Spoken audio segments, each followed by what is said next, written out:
Jadi saya niru ilmunya Abu Nawas. Abu Nawas sudah bisa pidato, nggak bisa pidato. Suatu saat dipaksa pidato sama khalifah itu. Hei para hadirin, kamu pinter apa goblok? Nah mereka pinter, mau ngandani wong pinter, terus pinter kok ngandani gitu. Akhirnya hadirin itu kan karena seneng sama Abu Nawas itu seneng. Ya sudah Abu Nawas, kalau gitu kita goblok. Aku mau mengambil wong goblok. Akhirnya terus wassalamualaikum warahmatullahi wabarakatuh. Jadi itu Abu Nawas juga bisa pidato, tapi dia tahu saja caranya menyelesaikan masalah. Jadi itu Abu Nawas. Jadi ya orangnya kacau tapi cerdas itu, makanya jadi guyonan. Sebenarnya Abu Nawas itu figur yang nyata, tapi tidak senaif yang diceritakan orang-orang di anekdot itu. Ya, beliau itu orang soleh ketika era Harun ar-Rasyid. Tapi ya tadi karena banyak cerita yang macam-macam. Ya, Abu Nawas itu, makanya ini cerita anekdot. Jadi riwayatnya nggak jelas tapi lucunya jelas. Jadi itu. Dia itu mangkel punya tetangga profesor ahli astronomi. Adiknya itu mau iso omong kok. Abu Nawas mau pinter molak-malik omong, kan masyhur itu. Dia cerita hari Senin tanggal sekian lihat Abu Nawas di alun-alun mau terbang. Orang lihat semua itu Abu Nawas itu ya sudah di podium ya hanya gitu-gitu. Kok nggak mau terbang-terbang? Ya mau itu ya tidak. Wassalamualaikum warahmatullahi wabarakatuh. Yang bilang Abu Nawas terbang siapa? Abu Nawas mau terbang. Yang namanya mau itu ya tidak.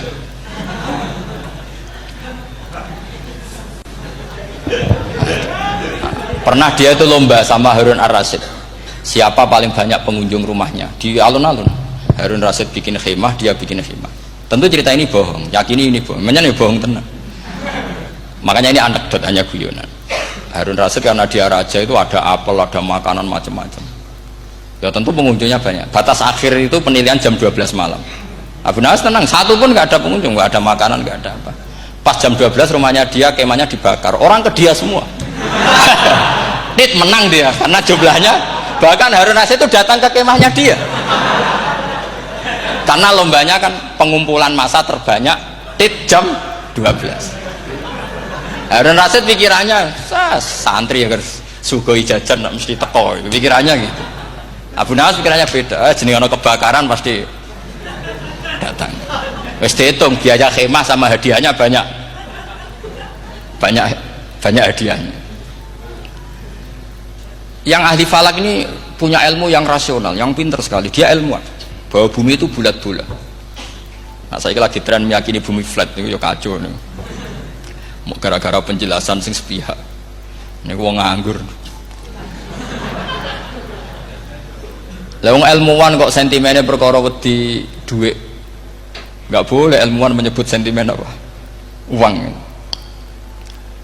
Akhir bumi itu bulat-bulat. Jadi kalau Anda jalan ke timur terus nanti ke titik yang sama. Abu Nawas ora paham karena dia memang enggak ahli sains gitu. Suatu saat si profesor ini kemalingan, malingnya melayu ngetan. Terus minta tolong sama Abu Nawas, kejarlah maling itu. Kemana? Ke timur. Dia ngejar ke barat. Ditanya sama profesor, saya udah bilang larinya maling itu ke timur, kalau kejar ke barat nanti ketemu di titik yang sama. Akhirnya profesornya ngerti, oh ngenyek tuh. Jadi, nah khawatir saya nanti kalau santri-santri tidak pinter ilmu, terus pilihannya ilmu kayak Abu Nawas, jalan pintas tadi. Karena belajar falak jelimet, belajar faraid apa? Jelimet, ada aul, ada roh, terus semua ada masalah yang ruwet-ruwet terus. Akhirnya mau olah bicara. Nah, ini musibah, inna lillahi wa inna ilaihi raji'un. Itu tidak boleh. Quran tidak mengajarkan itu. Quran tetap mengajarkan ilmu meskipun ada nilai seninya. Ya tadi nilai seni tadi, misalnya Allah mencontohkan dorobawaw masalah rojulan fihi syuraka. Terus kedua uniknya Quran itu begini. Setelah dipikir itu nyata-nyata lebih detail. Misalnya begini. Ketika Allah mencontohkan ba'udah itu nyamuk. Itu orang-orang kafir itu bilang gini, ya Muhammad, Tuhan Anda kehilangan stok ilmiah. Sehingga contoh itu enggak yang dahsyat tapi sekedar nyamuk. Wong nyamuk kok digawe contoh. Mbok ya contoh itu dinosaurus, tak jerapah, tak apalah yang keren itu. Mosok contoh apa? Nyamuk. Terus Allah menjelaskan innallaha la yastahi ayyadriban apa? Matsalam ma. Contoh apa saja? Apa saja itu ditafsiri ba'udatan fama fawqaha, entah itu nyamuk fama fawqaha atau yang di atasnya nyamuk, maknanya di atasnya itu fil killah atau fisighor, atau yang di atas nyamuk yang lebih kecil ketimbang nyamuk. Sekarang saya contohkan kata Rasulullah, contoh yang kecil saja, nggak usah bikin nyawa, nggak usah, itu terlalu mustahil. Seorang pemahat patung, terus kamu pesen, Pak aku gaekno patung gajah, mesti muni sanggup. Tak muni, Pak gaekno patung gajah ukurannya ya semestinya gajah, oke.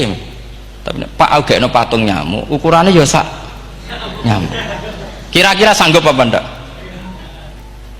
Artinya ketika Allah gawe nyamuk itu lebih sulit ketimbang gawe gajah, apa lebih mudah? Lebih sulit, karena nyamuk yang sudah kecil dia punya alat kelamin, terus seberapa juga alat kelaminnya juga tetap harus ada lubangnya, terus seberapa juga. Temen saya malah ada yang cangkem elek bilang gini, lalu ya punya kumannya seberapa. Nah ini pentingnya ngaji akal, kamu jangan hanya bilang wow dinosaurus jerapah, seru nyamuk. Nah karena orang sudah ada itibar dengan nyamuk, didatangkanlah nyamuk banyak. Sebenarnya nyamuk banyak itu mergo mangkel, gak diperhatikan itu. Terus lah ini saya tahadus binemat, istri saya itu sering protes. Istri saya kalau manggil saya Gus, karena orang Jawa Timur itu sama-sama jagongan itu, saya itu tidak pati sering digigit, namun ya digigit tidak sesering sampean, itu jelas. Terus saya tanya, Gus punya doa apa, kenapa tidak pati begitu digigit nyamuk? Saya bilang karena saya sudah tahu hikmahnya nyamuk, jadi harusnya dia sudah tidak nyerang saya, kata saya gitu. Makanya ini ijazah, agak mandi salah sampean gitu.